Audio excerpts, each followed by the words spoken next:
Today, we're back on the road in the Subaru Forester, setting out on another adventure. But this trip is different from anything you've seen on the channel before. We're heading south, crossing the border into Montana and taking a long way through some incredible landscapes. From winding roads to open valleys, there's no shortage of sights and stops along the way. Road trips like this are more than just a destination. They're about the places you stumble upon and the feeling of discovery around every corner. So if you've been looking for new places to explore on your next journey, buckle up and come along for the ride. Back on the road again, and behind us is Calgary. And this time, we're not heading west, but we're heading down south for a little bit of a different adventure. I've only shown you guys one road trip down this way, and that was when we took the 13-hour straight drive from Calgary to Vancouver using the South Road. Well, I thought we might as well continue heading down and go, well, across the border into Montana. As you guys know, Montana has some beautiful places to explore. I'm hoping we'll have better weather than in the Shuswap, where I wasn't really able to record anything because it rained pretty much every night and it really soaked the trails that I wanted to explore. So I'm hoping that we'll have some nice weather when we head down to Montana.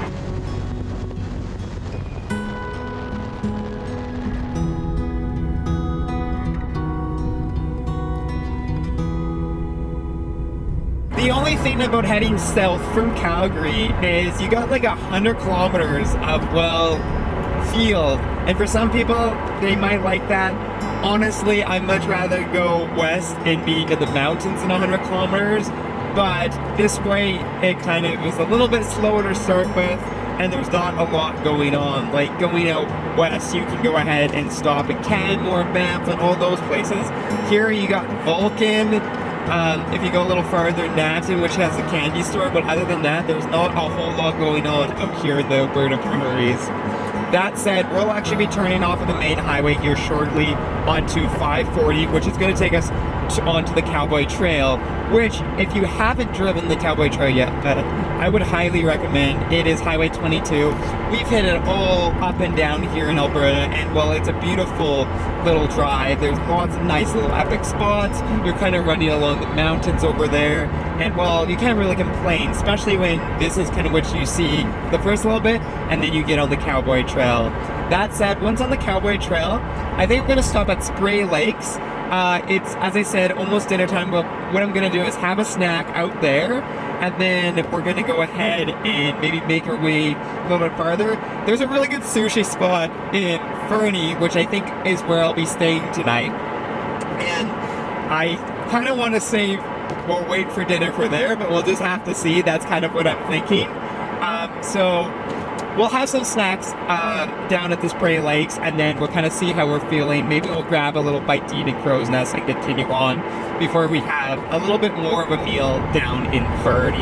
I think we should be getting in Fernie right around dark too, so it should be perfect timing.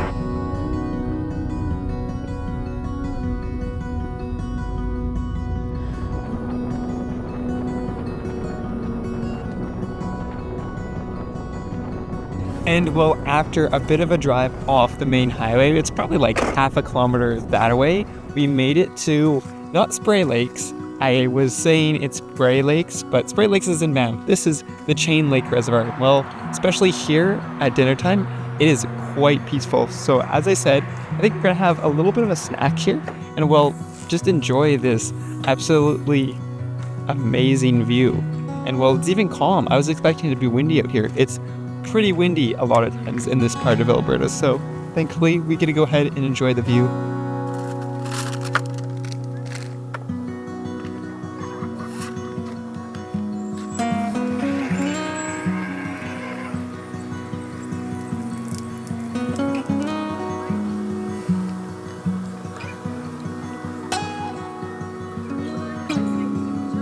After enjoying some great views and a quick snack, we made our way back onto the trail that would take us to the highway.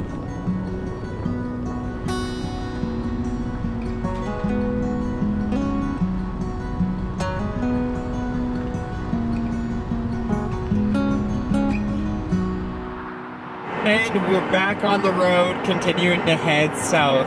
We've got about 70 more kilometers before we turn right onto the Crow's Nest Highway, and then we start to get in the mountains. So it takes us like an hour and a half, actually over an hour and a half, to get into the mountains if you're going this way. That said, it's actually still a beautiful view, especially on this Highway 22 Cowboy Trail. It's just got some really nice views. You got a little bit of mountains over there, and then you kind of got these lush hills, lush foothills on both sides. And actually, I was just thinking about this. I drive this road quite a bit here in the summer, and we've seen it in the fall. Was it the fall or spring when we did the trip to Vancouver? I think that was the winter. But I've never actually seen it this green in the middle of August. Like, even the fields got some green on them. So it's nice to see that for once, instead of it being very, very dry and very, very deserty. One thing to mention is if you are driving this highway, you're going to find that even if you're doing the speed limit, you're going to get people like this. People that just, everyone wants to pass you on here. And I think I talked about this in my last road trip. It's like, when I'm on a road trip, I am not in a rush. I am enjoying the view. I am enjoying where we're able to explore and stopping, checking out places. But everyone, especially on this road, because it's a single lane, is passing you. Like, I'm doing the speed limit right now, and he's when you pass me, right, with a camper. So that's something to be mindful when you're on this road, is people are going to pass you. And as I said, really, for a road trip, there's no real rush. Get out and explore some places. And that's exactly what we're doing. I'll see if there's another place we want to explore, or if we're going to keep on moving and get into Fernie. Now it's almost like 9:30 because of all that filming, but we will get there eventually tonight.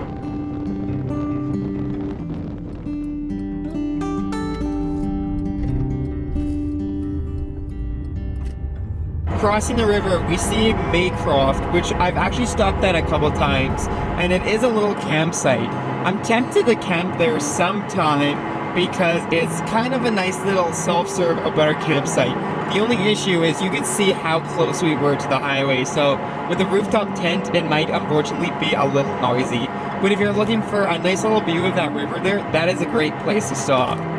Unfortunately, as I said, because we're losing light, and I've got about half an hour, that's Sig Delica, before the sun sets, we're going to be pushing it a little bit because we don't want to stop at every spot, because I would stop there, and then there's another falls called Lundberg Falls, which is another great place to stop. Unfortunately, it's about 15 minutes off the main road, so we won't be stopping there because, well, that's going to put us back another half an hour. So we'd be getting into Fernie like 11:30, if not even a little bit later. So I'll just have to recommend that one and say we'll have to check it out in another maybe camping adventure down here, because there's a lot of trails that actually go kind of directly off Mayoft there and allow for some pretty epic camping.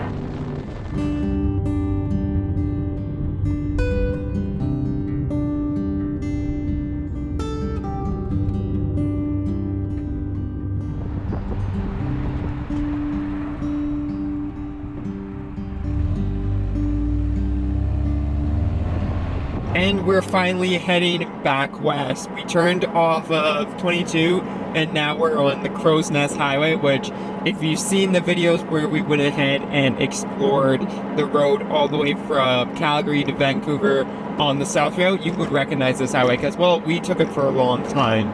That said, we're not going to be on it for quite as long today, but it looks like the sun popped out just for a little bit before sunset in 20 minutes, and we still got an hour till Fernie. With that said, just as we made the turnoff onto Highway 3, just after that is where you go to the falls. It is pretty spectacular. That said, it's also August, so I don't know how much water will be rushing over it, but there's people that swim in it during the summer, although it looks a little bit dangerous. With that said, obviously we can't stop because we are running out of daylight, because we spent quite a bit of time out on, see, like, look at all these people. It's absolutely crazy out here. I don't know why everyone's in a rush. But that said, we spent a lot of time at the reservoir enjoying and having snacks, so I don't mind having to pick up the speed a little bit and maybe not stop everywhere along our route into Fernie.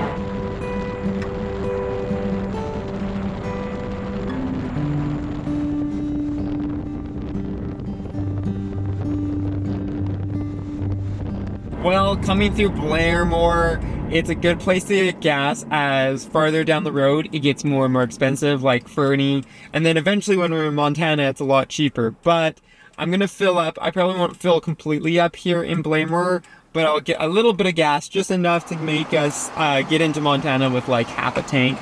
I try to keep it around there the whole time, so that's what we're gonna be doing, filling up with some gas. One thing I hate about Canada in general for food is everything closes so early. As I said, we're going to try to grab some sushi in Fernie. They say they close at 10. It's 9. And unfortunately, because of the way the takeout works, you can't order anything after 9. So I guess we're not ordering it. Honestly, wishing we were in Japan right now. I'll have to do a Japan road trip, because then we can actually order food past 9 p.m. So I guess we're grabbing some fast food on the way, because we don't really have any other options. As you can see, we've pretty much lost all our light. That said, I still might stop somewhere. I feel like it's a nice night, and if we can find a cool little place to turn off, then it would be perfect to just hang out for a little bit before we make it into Fernie. But we will just have to see as we continue our way down into the mountains.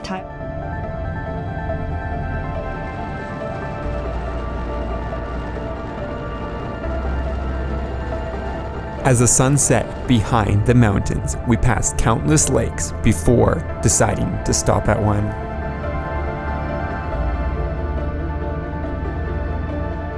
There's a little bit of a lake here. I actually have been pretty interested in stopping here for a couple times driving past. I always see campers parked in here, and I thought, well, we might as well take our chance and see if anyone's parked in here. Well, there was no one, so I thought we'd come out here and check out this. As you can hear, it is pretty close to the highway, but we got a pretty nice view of the lake, and it actually kind of walks right down to the lake right here. You can walk kind of along here, and I mean, let's go see how cold the lake is.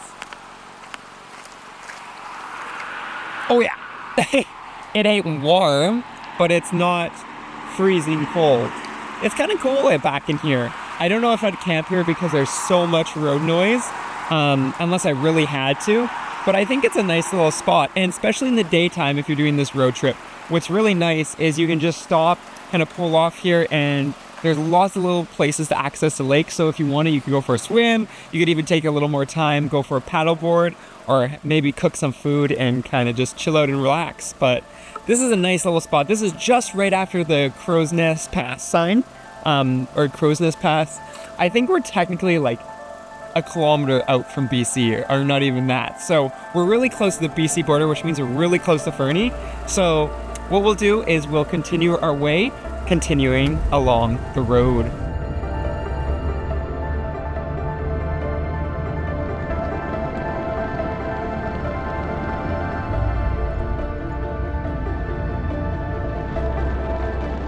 We officially made it to the town of Fernie. And I gotta say, the dead town of Fernie. It is 10 p.m. on a Friday, and you'd think there'd be some stuff going on for biking or whatever, but there is nothing going on. So yeah, that's kind of what Fernie looks like. There's a ton of different places you can actually stay in Fernie if you're looking to do the more overlanding, staying up at the bike and winter sports hill up there, so this Fernie ski resort. It's like $30 at night, or you go hit a logging road and you'd be able to find lots of camping along there. But today we're actually going to be doing something a little bit different, and we're actually going to be staying at a hotel to continue this journey tomorrow, because, well, things are a little bit different in this week's video, so we're gonna change it up a little bit. So let me know down below what your thoughts are on this road trip. That said, we're only halfway done. We are going to be getting into Montana here tomorrow, so stay tuned.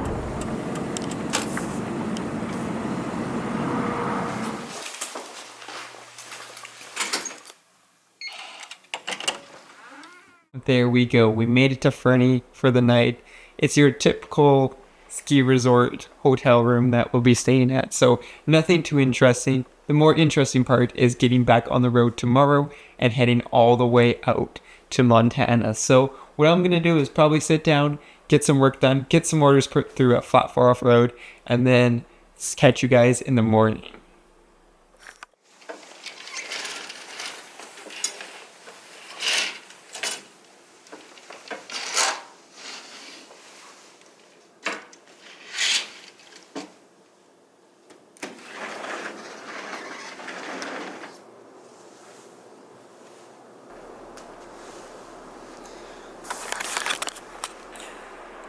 Well, good morning. So this place has got some breakfast, so obviously we're gonna get some free breakfast before we go ahead. We'll hit the road and make our way into Montana. And well, back of the car, we're gonna go ahead. I took the Starlink down because I don't like leaving it up. We'll go ahead, put that up, fill up the tires, and then we're gonna make our way down south towards the border.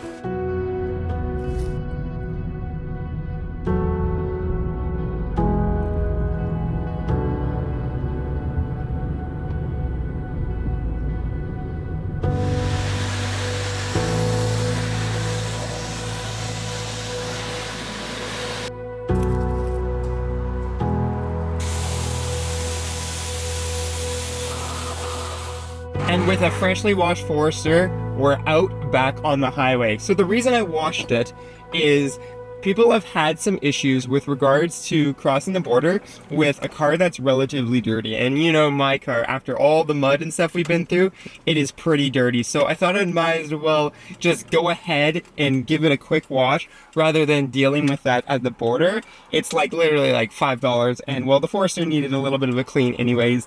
It was super muddy from our last adventure, so it was a good idea to go ahead and give it a wash anyways.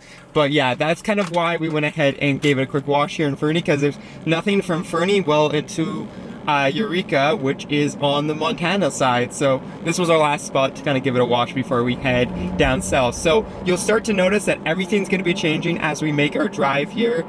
Fernie's pretty nice and lush, and then as we get further down, it's going to get drier and drier. At least it usually does. So we're going to go make our way to the border.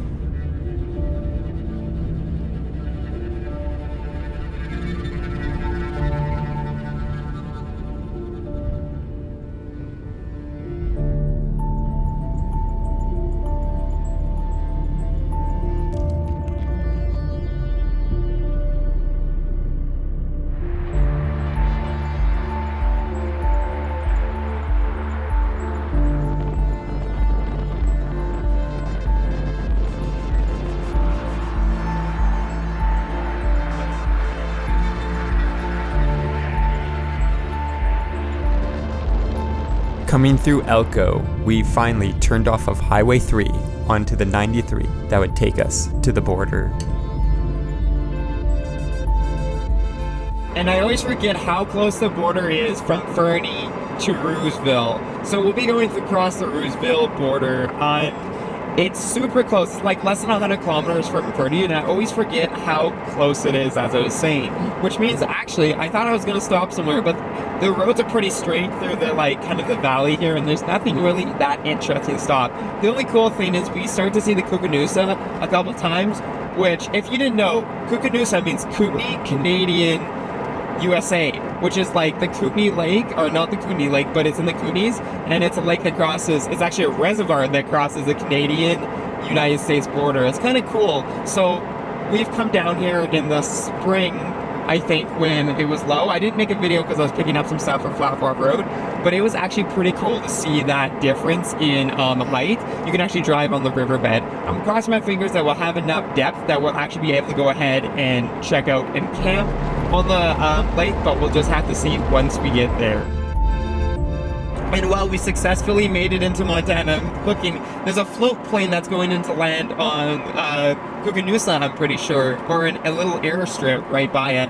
That said, border crossings, since we've done it so much, especially in this area, we're pretty familiar with it. It's pretty chill, and there's no real issues. They just ask you, typically if you're bringing food or if you're leaving anything in the States, you know, the typical questions crossing the border. And for us, because we're going on a little bit of adventure, going to on a little bit of a vacation, it isn't too bad.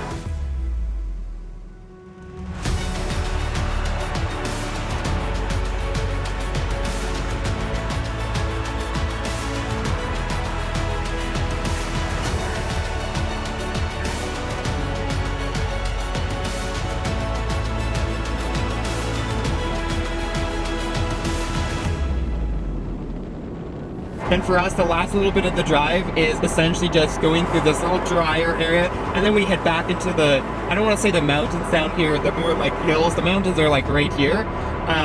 And that will get us to Rexford, and well, we might go down to the lake and check it out while we're here. And well, there is Koocanusa Lake, and there is our Subaru Forester. So we officially made it to Rexford. So obviously it's nice out, so we're gonna actually go out on the water. So this is where I'm gonna wrap up today's video of, well, last couple days video of the road trip from Calgary to Koocanusa. And hopefully this gave you a little bit of inspiration for maybe planning some of your future trips.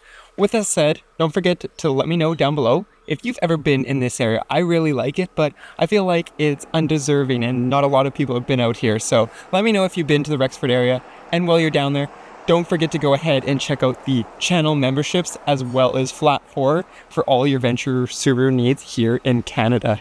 And well, I guess a little bit in the States too. And I'll be seeing you in the next adventure.